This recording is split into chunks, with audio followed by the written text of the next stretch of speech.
Good morning, good afternoon, good evening, depending on where you are in the world. I hope that you are having a fabulous day and a wonderful weekend so far. My name is Ivy Prosper, and today I am going to talk to you about 5 things that you need to know when you're going on a road trip in Ghana.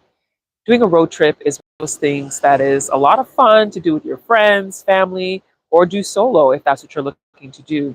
It's an opportunity for you to get to explore somewhere outside of your own home or your town or wherever it is that you live, and you want to see somewhere new without spending a lot, because taking a road trip is not like taking a flight and going somewhere.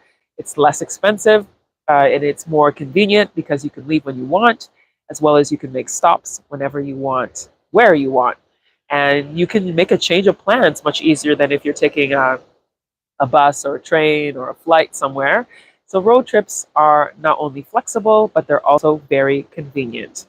I want to thank those of you who are joining me today.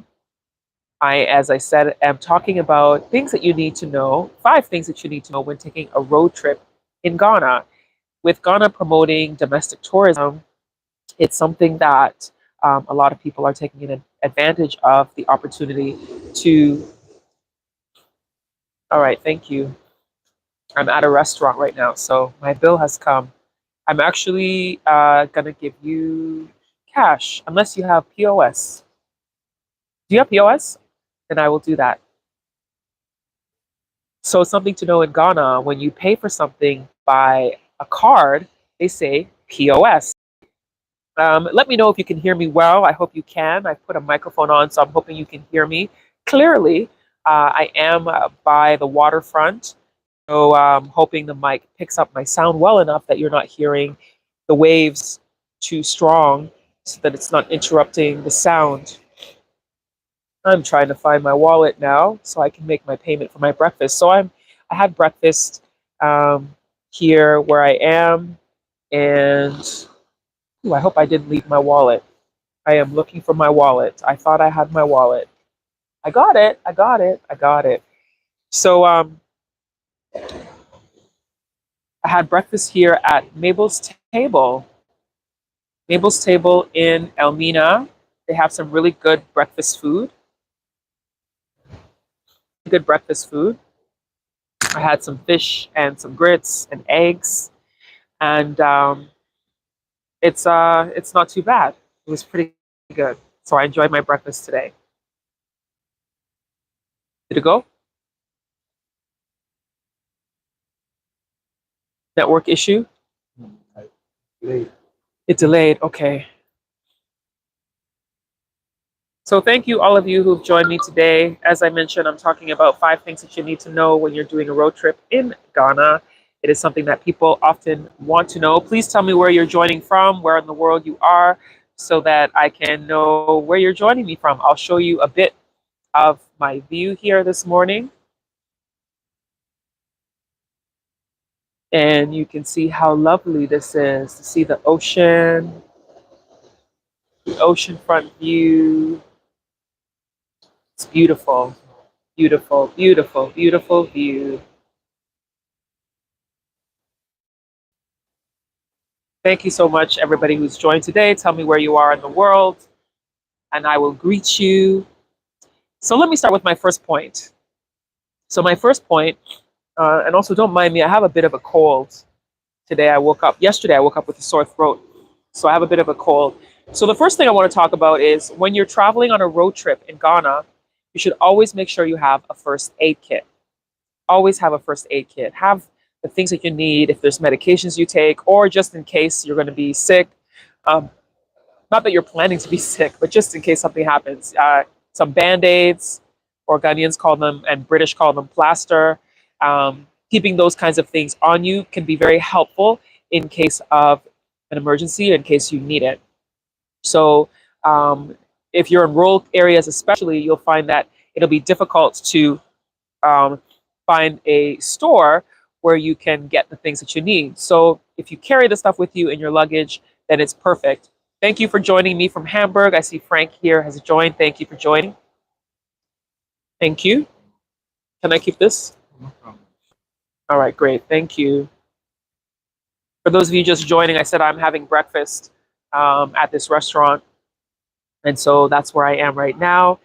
Yeah, so as I was saying, so I was just paying him. So as I was saying, making sure you have a first aid kit so that if you need something, you have it on hand. Now, on this trip, I happened to get a really bad headache, and I'm glad that I carried my medicine. I carried Tylenol, acetaminophen, or in Ghana they sell, and in the UK they sell paracetamol.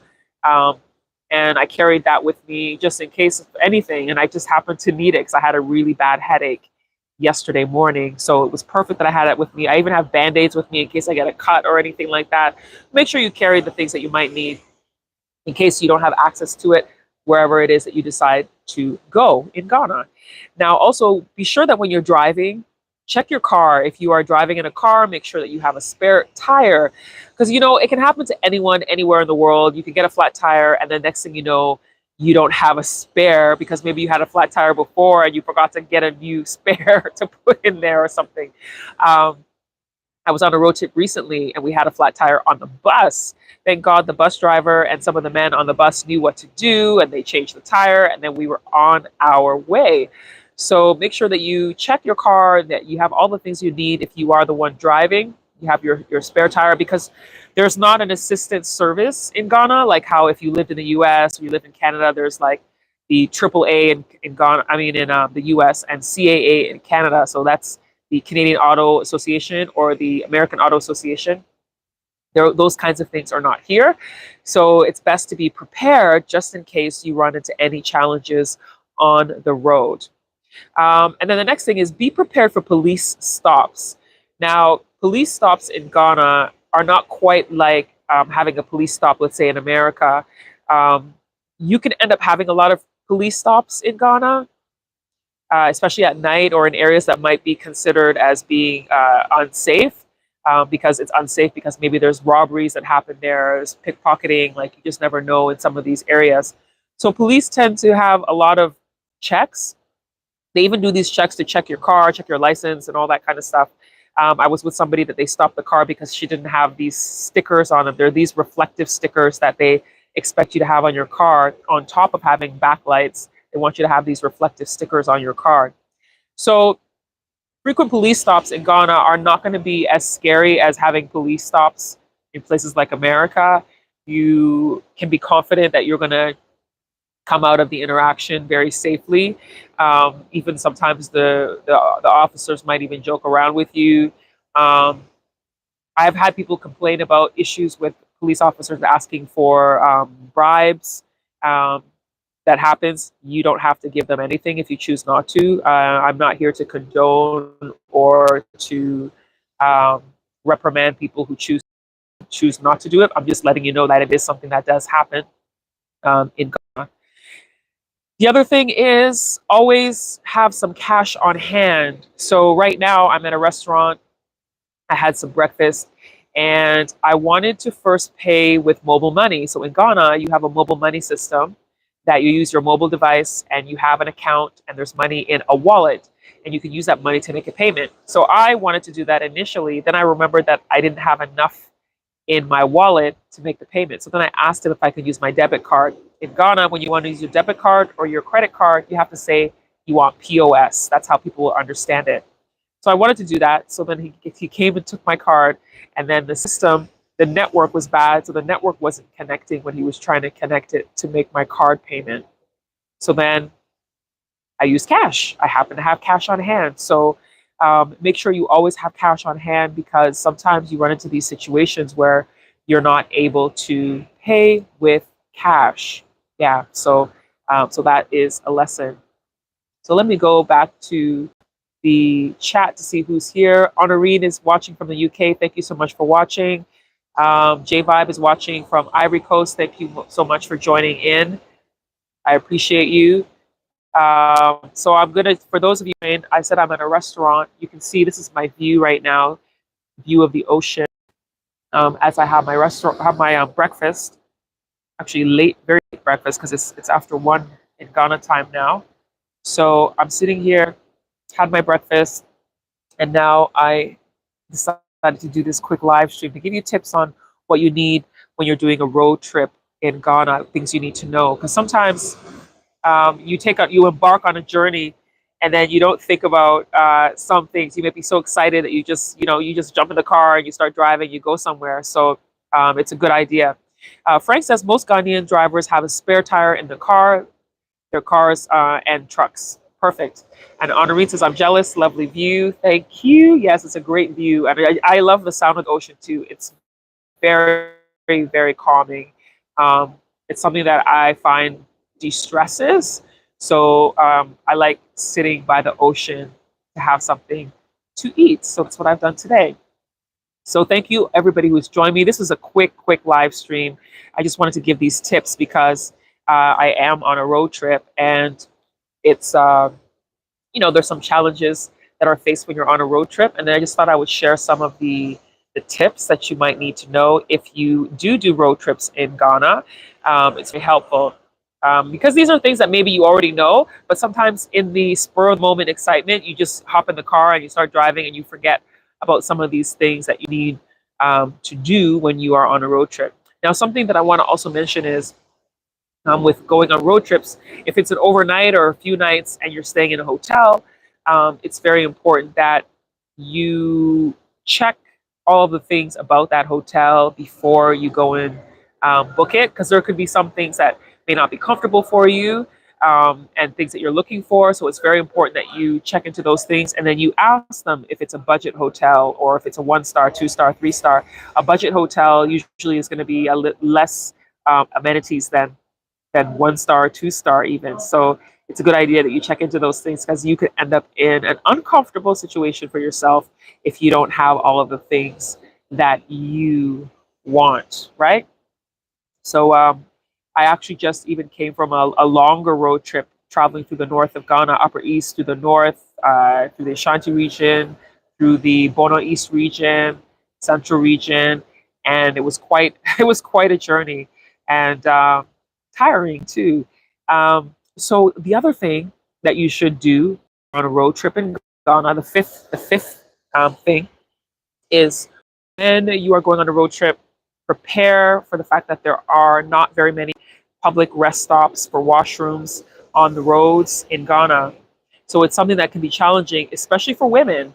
Like when we were on the bus and we would make some stops, the bus driver would make a stop because he wants he wants to go, and goes into the bushes. The men join him going in the bushes, but it's like, as a woman, that means you got to pull your pants down and squat somewhere in the open and hope that nobody sees you. It's not a comfortable situation. So the ideal situation is to do rest stops where there's a gas station, filling station as they call it here, so that you have a place that has a possible proper washroom that you can use if that's what you prefer. And one of the things a lot of men don't think about is the challenges women face. Like, a woman goes through her menstrual cycle and she's not going to want to be squatting out in the bushes somewhere. She's going to want a proper washroom that has a toilet. So if you're a bus driver, you should consider those things that you should ask when you're making these rest stops. Not everybody wants to just stop and go into the bushes. So it's important to know there are minimal rest stops on the highways when you're driving around in Ghana. So be conscious of where gas stations are, because that's where you can find a washroom to go to. And be conscious of how you're timing your stops when you're making the trip. So those are the things that I wanted to share today about things to know when you're doing a road trip in Ghana. For those of you who joined late, I'm going to go through it again. The first one I said was, make sure you always have a first aid kit with you. The second one I said, make sure that you have the things necessary for your car. For example, having a spare tire. If you need things in case of issues with your car, make sure that you have the things that you need in your car for any potential car trouble if you're on the road in Ghana, because there are not services like abroad where you find these car services you can call and somebody will come immediately and show up to help you. So make sure you have preparations ahead of time for things you might need. And then number 3, I said, prepare for police stops. There are frequent police stops in some areas, more so than others. Overall, they're not a dangerous stop. They'll ask you a few questions and then you'll be on your way, mostly done for safety reasons. Although Ghana is quite a safe country, but who knows, it could be because there's so many police around sometimes. But you don't have to be fearful that something is going to happen to you when you have these kinds of situations. And And then I said, always have some cash on hand because you never know when you might need cash um, for uh, for use. Like earlier today, I'm here at the restaurant. I wanted to pay by mobile money. I realized my mobile money wallet was low. Then I wanted to pay with my debit card. The debit card system wasn't working, and then I happened to have cash with me, so I can make the payment. Now, if I didn't have cash with me, I would be stuck in a bind right now to pay for my bill. So make sure you always have some cash on hand in Ghana, just in case. And then speaking of that, try to make sure you get some smaller denominations because sometimes you have a big note and then the people don't even have change to give to you. And then you're running around trying to get change because nobody has the exact change to give you. And then finally, I said be mindful of rest stops because when you're going on a road trip, especially if it's a long trip, there are minimal washroom places, restrooms, places that you can stop to use a decent washroom. So it's best to find yourself some gas stations, aka filling stations along the way, so that you can have a comfortable stop if you need to use the washroom when traveling in Ghana. So Real says hello from the States. Great molasses, and of which coastal town is the? I'm currently in Elmina. Frank says I like STC bus in Ghana. Yes, STC bus is good. Honorine says Bush. Yeah, that does not work for me. It doesn't work for me either. Loretta says they'll ask you for a bribe when she's referring to the police. So those are the 5 tips that I have for you today about when you're traveling in Ghana. Also, when you're the tip about the washroom, especially for the women, carry packs of tissue paper because you never know. You go to some of these places and they don't even have toilet paper left for you. So have some tissue paper, have some hand sanitizer because you never know when you might need it when you're on the road. So that's it for me today with my 5 tips of things you need to know when doing a road trip in Ghana. I hope that was helpful for you today. And let me leave you with the view. Let me show you the view again, the view that I have as I was having my breakfast today. This was a really beautiful scene to sit here and do breakfast. I left the hotel that I was staying at. Because they have very little choices for breakfast. Very little choices. So I wanted something different. So I came here. So I enjoyed myself. And now I am ready to head out back to my hotel. I got some work to do today. I'll just show you a bit of where I am. For those of you who may not know, this is Mabel's Table in Elmina. It's owned by an African American who's been living in Ghana. I think he's been in Ghana for like 30 years. And he's been really, really instrumental in partnering with people who come to Ghana. He's done a lot of things with Beyond the Return, Year of Return, Ghana Tourism, Ministry of Tourism, the Panifest Foundation, the Diaspora Coalition. Like he does a lot here in Ghana with connecting the diaspora. But I always like to come here and eat here when I'm in the Elmina/Cape Coast area because I really like their food. It's always fresh, and there's always options of different things that you may not find in other menus. They have a lot of they have American food and they have Ghanaian food, so there's like fusion even if you want. So you get these options and you get to enjoy. So yeah, thank you so much. Honorine says loving the hairdo. Thank you so much. I appreciate you. And that's it. So I will see you all next time. Thanks for watching. Bye for now.